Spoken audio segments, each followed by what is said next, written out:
जय माँ काली मित्रों, आपका मेरे चैनल माँ काली महाकाल शक्ति उपासना में स्वागत है। मित्रों, अगर आप मेरे चैनल पर नए हैं तो मेरे चैनल को सब्सक्राइब कीजिए, लाइक कीजिए, शेयर कीजिए, साथ ही नोटिफिकेशन बेल को भी प्रेस कीजिए जिससे मेरी आने वाली वीडियोस का नोटिफिकेशन आपको तुरंत मिल जाए। मित्रों, आज का जो विषय है वो विषय ये है कि ऐसे कौन कौन से लक्षण होते हैं जिसके माध्यम से हम स्वयं पता कर सकते हैं कि हमारी पूजा देवता अस्वीकार कर रहे हैं। आपने बहुत सारी ऐसी वीडियो देखी होंगी जिसके माध्यम से आप ये पता कर सकते हैं कि देवता आपकी पूजा स्वीकार कर रहे हैं। लेकिन अब आपको जो जानकारी दी जाएगी उसके माध्यम से आप स्वयं पता कर सकते हैं कि आपकी पूजा देवता अस्वीकार करते हैं, यानी वो स्वीकार नहीं कर रहे हैं। ऐसे कौन कौन से लक्षण हैं? देखिए मित्रों, हम सभी पूजा करते हैं और ईश्वर को प्रसन्न करने के लिए ही पूजा की जाती है और ईश्वर प्रसन्न भी होते हैं, हमें आशीर्वाद भी प्रदान करते हैं। लेकिन कई बार ऐसी परिस्थिति होती है या कुछ ऐसी चीज़ें होती हैं जो हमारे साथ जुड़ जाती हैं जिसके कारण से देवता हमारी पूजा स्वीकार नहीं करते, या हमारी मन स्वच्छ नहीं होता, हमारी आत्मा पवित्र नहीं होती, या शारीरिक रूप से हम पवित्र नहीं होते। तो ऐसी परिस्थिति में भी देवता हमारी पूजा स्वीकार नहीं करते हैं। तो ऐसे ही कुछ लक्षण हैं, आप ध्यान से सुनिएगा तभी आपको पूरी बात समझ में आएगी और वीडियो को आप पूरा सुनें। देखिए मित्रों, सबसे पहली बात, अगर पूजा करते समय आपका शरीर भारी हो जाता है, यानी आपका शरीर भारी हो जाता है, आपके कंधों में दर्द होने लगता है और आपको ऐसा लगता है कि हमारा शरीर में वजन बढ़ गया है, अगर आपको ऐसा महसूस होता है तो इसका अर्थ ये है कि आपके साथ कोई ना कोई नकारात्मक शक्ति जुड़ी है, कोई ना कोई ऐसी प्रेत की शक्ति जुड़ी है, जिन की शक्ति जुड़ी है, कोई भी ऐसी शक्ति है जो आपके आसपास घूमती है जिस कारण से आपका शरीर भारी होने लगता है, आपके कंधों में दर्द होने लगता है। तो ये पूजा अस्वीकार होने का लक्षण है। अगर पूजा करते समय आपको गंदी बदबू आती है, जैसे कि कोई सड़ी हुई चीज़ आपके आसपास है, ऐसी बदबू अगर आपको आती है, या फिर आपको शराब की बदबू आती है, जैसे कि आसपास कहीं शराब है या कोई शराब पीने वाला व्यक्ति आपके पास खड़ा हो, जब ऐसी बदबू आती है तो उस समय पर आपको ऐसी अचानक से बदबू आनी शुरू हो जाए या सीलन की बदबू आने लगे। आप देखते हैं आपके घर में कभी भी सीलन नहीं हुई है, ना ही कहीं सीलन है, उसके बाद भी आपको सीलन जैसी बदबू आती है। या फिर आपको मांस की बदबू आई, जैसे कि मांस की बदबू आती है, मांस के सड़ने की बदबू आती है, मांस के जलने की बदबू अचानक आपको आने लगती है, तो इसका अर्थ यह है कि आपके आसपास कोई नकारात्मक ऊर्जा है और वही आपकी पूजा को स्वीकार नहीं होने देना चाहती, यानी देवता आपकी पूजा स्वीकार नहीं करते हैं। जिस घर में नकारात्मक ऊर्जा होती है उस घर में जो वो नकारात्मक ऊर्जा होती है पूजा को स्वीकार नहीं होने देती। तो ये सब परिस्थिति अगर आपके साथ होती है तो इसका अर्थ है कि देवता आपकी पूजा स्वीकार नहीं कर रहे हैं।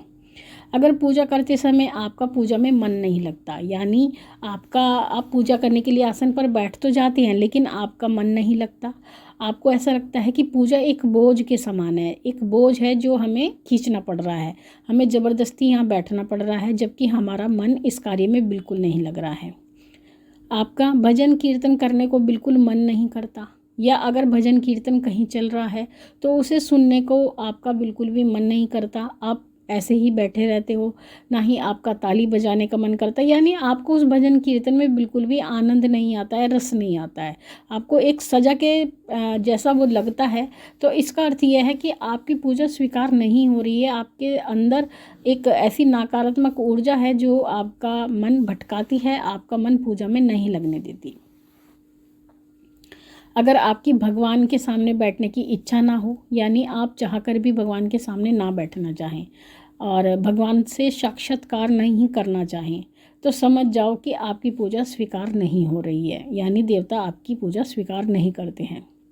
देखिए मित्रों, जब भक्ति चरम सीमा पर होती है, यानी जब आप भक्ति कर रहे होते हैं, पूजा कर रहे होते हैं, तो उस समय पर आपको सही मार्ग मिलता है, आप अपने आप भी सही मार्ग पर चलने लगते हैं। जितनी भी बुराई होती है, बुरी चीज़ें होती हैं, बुरा खान पान होता है, अशुद्धता होती है, आप वो स्वतः ही छोड़ने लगते हैं, यानी आपका मन स्वतः ही गलत चीज़ों से हटने लगता है। लेकिन अगर आपके अंदर भक्ति नहीं होती तो आपको गलत चीज़ें ज़्यादा अच्छी लगती हैं, जैसे कि आपको गंदगी में रहना ज़्यादा अच्छा लगेगा, आपको सफाई भी पसंद नहीं होगी, आप गलत चीज़ों का सेवन करेंगे, मदिरा का सेवन करेंगे, मांस का सेवन करेंगे। तो ये जो सभी चीज़ें हैं आप उनका सेवन करना ज़्यादा उत्तम समझते हैं और आपको अच्छा लगता है। तो इसका अर्थ ये है कि आपके अंदर भक्ति नहीं है, आपके अंदर पूजा की कोई भावना नहीं है, यानी आप पूजा नहीं करना चाहते और इसी कारण से देवता आपकी पूजा स्वीकार नहीं करते हैं। और अगर आपको इन सभी चीज़ों में आनंद आता है, यानी गलत कामों में आनंद आता है, गलत चीज़ें ही आप करना चाहते हैं, गलत वस्तुओं का ही भक्षण करते हैं, तो इसका अर्थ ये है कि आपके मन पर मैली परत है, यानी पाप की एक परत है आपकी आत्मा पर चढ़ी हुई। इसी कारण से आपको सभी गलत चीज़ों में आनंद आता है। तो आपको आत्मा की शुद्धि की आवश्यकता है। आपको ये आवश्यकता है कि आपका मन पवित्र हो जाए, जिस कारण से आपको ईश्वर की भक्ति का वरदान प्राप्त हो, आपका मन ईश्वर में लगे, आपका मन भक्ति में लगे, पूजा पाठ में लगे।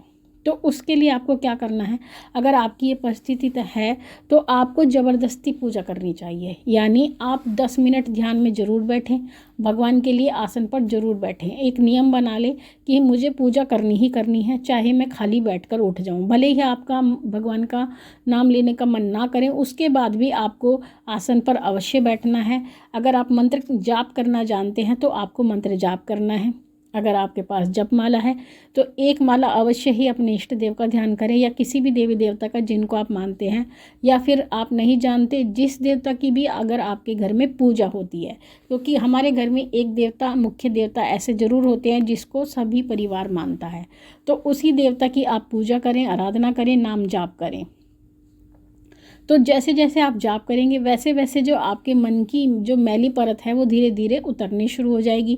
आपकी आत्मा अपने आप ही शुद्ध होने लगेगी, क्योंकि मंत्र जाप एक ऐसी चीज़ होती है जिससे आपकी आत्मा शुद्ध होती है और आपके अंदर एक सकारात्मक ऊर्जा का संचार होता है। तो मंत्र जाप में इतनी शक्ति होती है, तो मंत्र जाप करें, चलते फिरते जाप करें, या फिर अगर आप खाली बैठे हैं, मोबाइल है आपके पास, तो उसमें अगर आप जाप सुनते हैं तब भी आपके मन में भक्ति का बीज उत्पन्न होता है। तो ये अगर आप ये सभी कार्य करेंगे तो आपका मन पूजा में लगने लगेगा। दूसरी बात, अगर आपके घर में नकारात्मक ऊर्जा है, कई बार ऐसा होता है हमारे घर में नकारात्मक ऊर्जा होती है, तो ऐसी परिस्थिति में भी हमारी पूजा स्वीकार नहीं होती है।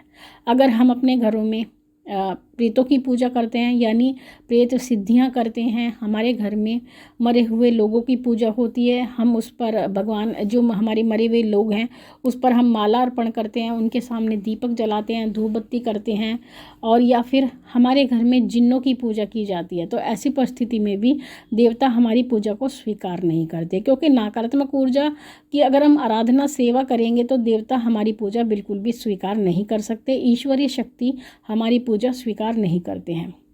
हमारे कुल देवता भी हमारी पूजा स्वीकार नहीं करते हैं, हमारे इष्ट देव भी हमारी पूजा स्वीकार नहीं करते हैं अगर हम इस प्रकार के कर्म करते हैं।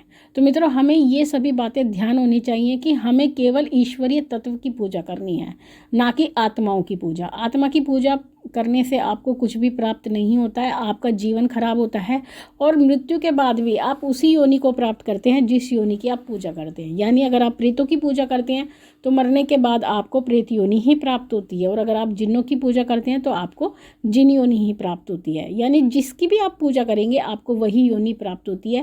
कहते हैं जो प्रेत होता है उनकी पूजा करने से वो आपको अपनी योनि में ही खींच कर ले जाता है, यानी आपको प्रेत अपने झुंड में मिला लेते हैं।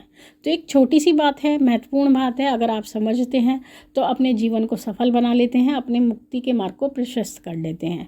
तो मित्रों, ये थी जानकारी आप सभी के लिए। माँ भगवती से यही प्रार्थना करती हूँ कि वो आपके भंडारे भरती रहे, आपकी सभी मनोकामनाओं को पूर्ण करती रहे। आपसे फिर मिलती हूँ अपनी अगली वीडियो में, तब तक के लिए जय महाकाली, जय महाकाल।